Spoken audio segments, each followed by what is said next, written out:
మనము చనిపోయిన వారిని గురించి మనం మొదటగా తెలుసుకున్నాం. మొదట వాళ్ళు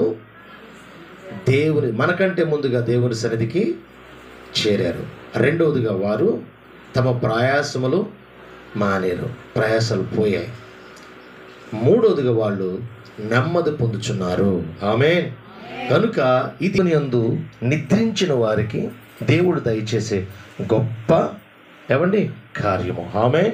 కనుక వారు నా దేవుని వారలారా, దేవుని రాజ్యంలో మొదట పరదేశంలోను, తదుపరి పరలోక రాజ్యములు, పరలోకములోను వాళ్ళు నిత్య సుఖము సంతోషము అనుభవిస్తారు. దేవునికి స్తోత్రం కలుగును గాక.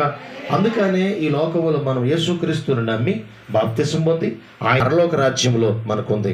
ఈ భూమి మీద ప్రతివారు తమ తమ తమ జీవితాలను బట్టి కష్టాలు, కన్నీళ్ళు, వేదనలు, దుఃఖాలు, ప్రయాసాలు ఎంత గొప్పవారైనా అవి అనుభవించక తప్పదు.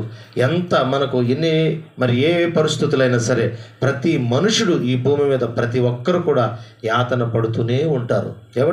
ఎంత ధనమున్నా, ఎంత మనకు వసతులున్నా ఈ భూమి మీద కష్ట సుఖాలు తప్పవు. పరలోకంలోనైతే కష్టం ఉండదు, నెమ్మది, సంతోషం, ఆనందము, దేవుని ఆరాధించుట, దేవునితో యుగయుగాలు జీవించుట. ఈ భూమి మీద జీవితానికి ఒక పరిధి ఉంది. అదేంటంటే మనము బ్రతికితే ఒకవేళ 60-70 సంవత్సరాల కంటే ఎక్కువ కాలం బ్రతకలేం. ఒకవేళ బ్రతికినా అది ఆయాసము, దుఃఖం మాత్రమే. అయితే పరలోక రాజ్యంలో మన బ్రతుకు కాలము అనంతము, అద్భుతము, అది మహిమగల దేవుని యొక్క గొప్ప లోకము కనుక అక్కడ నెమ్మది పొందుతాము, ఆనందాన్ని పొందుతాము, అక్కడ ఎంతో సంతోషాన్ని పొందుతాము.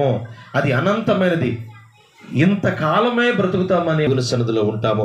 ఒకవేళ మనము దేవుని రాజ్యానికి, పరలోకానికి వారసులము కాకపోతే ఈ లోకములో పాపములో శాపములో ఉండి దేవునికి దూరమై నానా విధాల ఈ లోక వ్యసనాలకు బానిసలమై మరణిస్తే ఆరని అగ్నికి వెళ్ళిపోతాం. ఆరని వేదనకు అగ్ని ఆరదు, పురుగు చావదని భయంకరమైనటువంటి ఆ నరకానికి వెళ్ళిపోతారు, అగ్నిగుణంలో పడిపోతారు. అది ఆరని యుగయుగాలు దేవుని యొక్క శిక్ష, దండన, ఏడుపు పండ్లు కొరుకుండే నరక యాతన.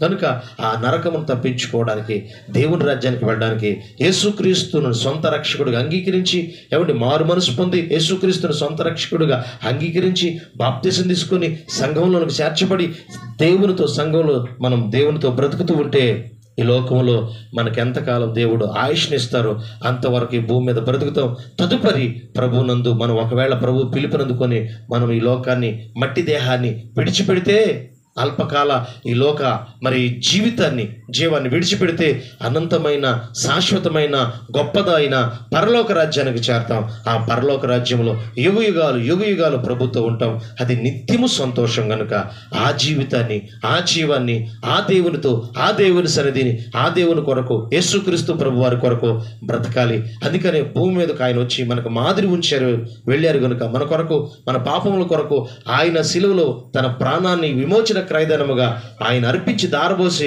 ఆయన మరణాన్ని గెలిచి తిరిగి లేచి వెళ్ళారు కనుక ఆయన ఎందుకు విశ్వాసం ఉంచుతాం, ఆయన నమ్ముకుందాం, ఆయనతో బ్రతుకుతాం. అలాగే నజరేసు గారి విషయం కనుక అది కానీ మనందరిలో కూడా వారి యొక్క జ్ఞాపకాలు ఉన్నాయి. కనుక నీతిమంతుడు ఎవరునంటే యేసుక్రీస్తు రక్తంలో కడగబడి యేసుక్రీస్తును నమ్ముకున్నవారు. అబ్రహాము దేవుని నమ్మెను, అది అతనికి నీతిగా ఎంచబడిన దేవుని వాక్యం సెలవిస్తుంది. కనుక యేసుక్రీస్తు నందున్న వారు, ఖచ్చితంగా యేసుక్రీస్తును నమ్మిన వారు, ఆయన రక్తంతో కడగబడిన వారు నీతిమంతులని దేవుని వాక్యం సెలవిస్తుంది. ఆ విధంగా చేయునుగాక. ఆమేన్. హల్లెలూయా. ప్రార్థన.